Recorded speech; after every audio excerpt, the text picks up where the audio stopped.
The film introduction contains several photographs of President Kennedy and President Johnson, addressing crowds, meeting with key leaders, and at work in their offices.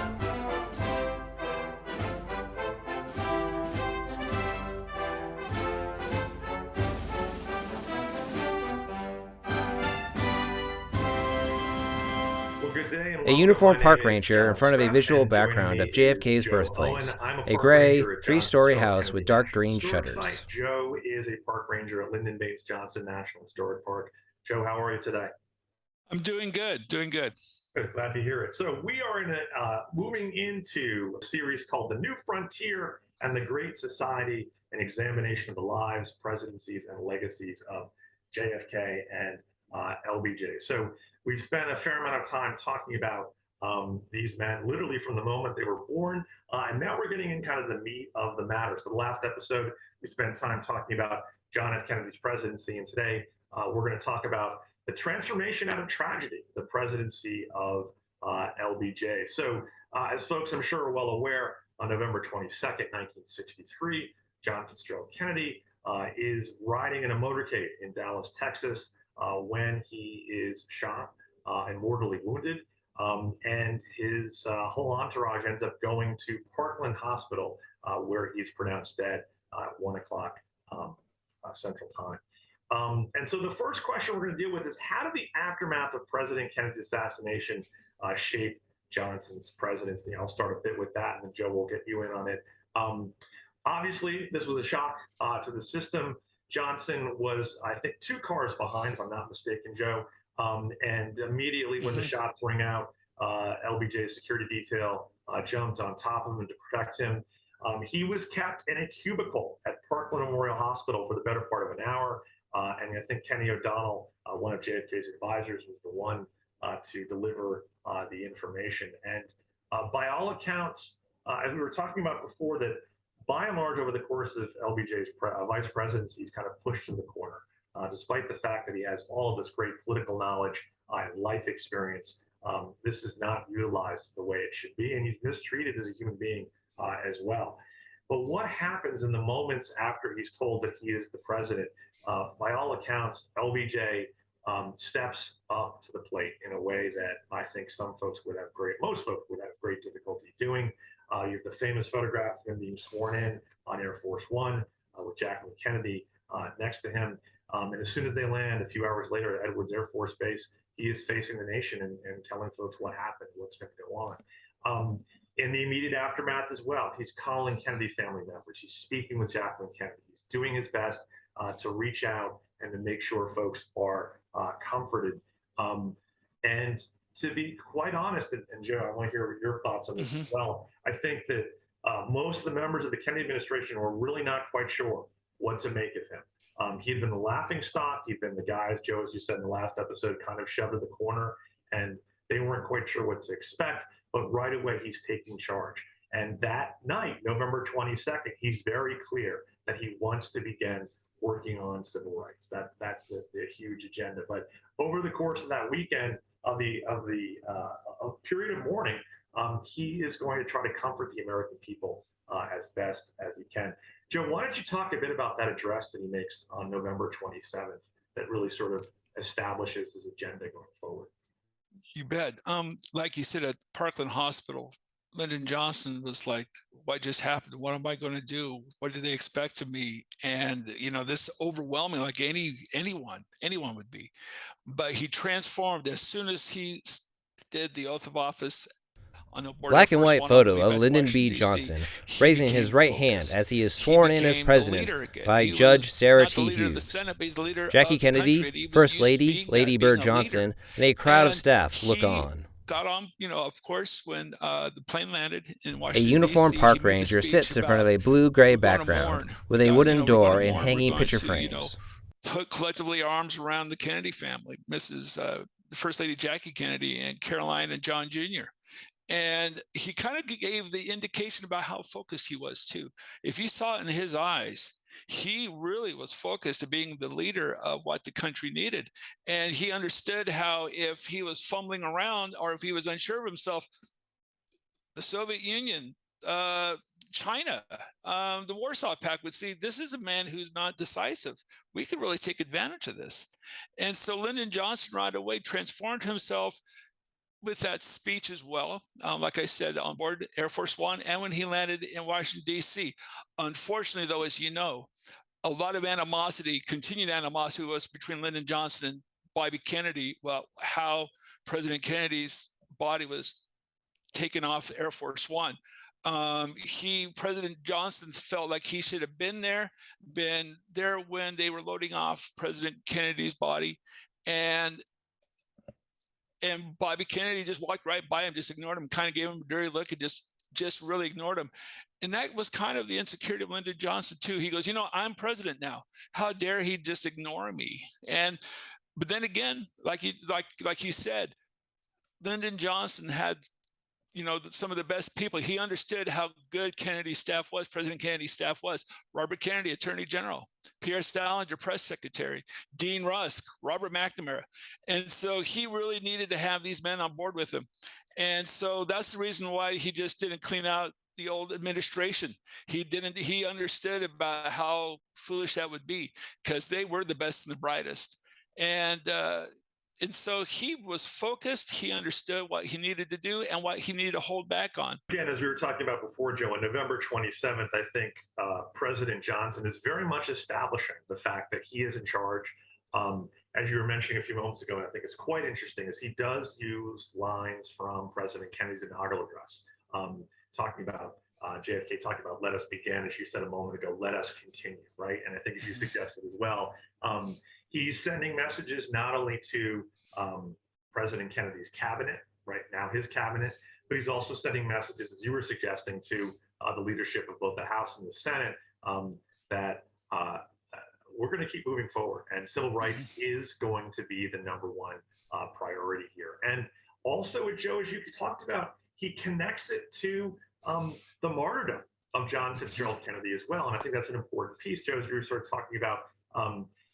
LBJ is keenly aware of how emotion plays a role in politics. And if folks are moved by their hearts, their minds are going to follow. And you're going to have a situation where you might be able to have some great changes. As he said, if we don't do this, what is the presidency for? Why are we here? What's the point of all of it? So the next question, again, is for you, Joe. We obviously will spend the next episode talking about civil rights, but how did the Great Society connect with the New Deal? It was just a direct correlation.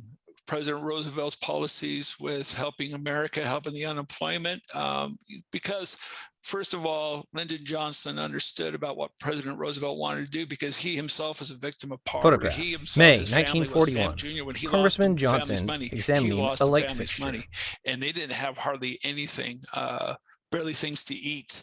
And so the poverty, the Great Depression had a great correlation with Lyndon Johnson and President Roosevelt's policies on a New Deal. And I just think it was a continuation of the Great Society, was the ideas of President Franklin Roosevelt. Remember, those black and white photo of President good Franklin D. friends. Roosevelt shaking said, "This hands with young man, recently this elected Texan, is gonna be the Congressman future of the Lyndon Democratic B. Party. He's a Johnson, star." Texas Governor James And Aller, Lyndon between them, Johnson just took 1937. President Roosevelt's ideas of a New Deal and made it kind of broader, even broader for all Americans. And especially with social programs, getting the unemployment. Like I said before in an early episode, Lyndon Johnson did not believe in a handout. He believed in a handout. And so that was a continuation of Franklin Roosevelt's policies. And like I said, Lyndon Johnson understood about what President Roosevelt wanted to do because he himself was very poor growing up, and he understood the stigma of having a family be unemployment, of trying to find food, trying to get the basic necessities. And so he understood, he agreed with President Roosevelt's policies, and it was I would say it's the major influence on the Great Society was the continuation. Lyndon Johnson believed all the Great Society was a continuation of a New Deal of Franklin Roosevelt's. I think those are great points, and I think obviously John F. Kennedy and his family have a very different relationship with Franklin Roosevelt. But as you suggested, LBJ literally is sort of brought into the federal government first through Congress and the U.S. Senate, but he's a New Dealer through and through. And I think, as you suggested too, growing up in the hill country of Texas, he is witnessing what poverty is like, what the effects of the Great Depression are like on the most vulnerable populations in the country, and is also recognizing the power that government can have in bringing about change. So, of course, through the Great Society of Medicare, Medicaid, Head Start, the big civil rights bills that we'll spend some time talking about in the next episode, and all of those things are still with us today. I think probably for most Americans, they have no idea that the kind of social safety net that is first created during the New Deal and then continued with the Great Society has literally helped hundreds of thousands of people along the way. So there's that. Now, what I think is fascinating to many folks about Lyndon Johnson is that you have all this legislation that's passed within... Black and white photo of President Johnson with former President Truman signing a Medicare bill, 1965. 64 and 65 and 66. Yeah.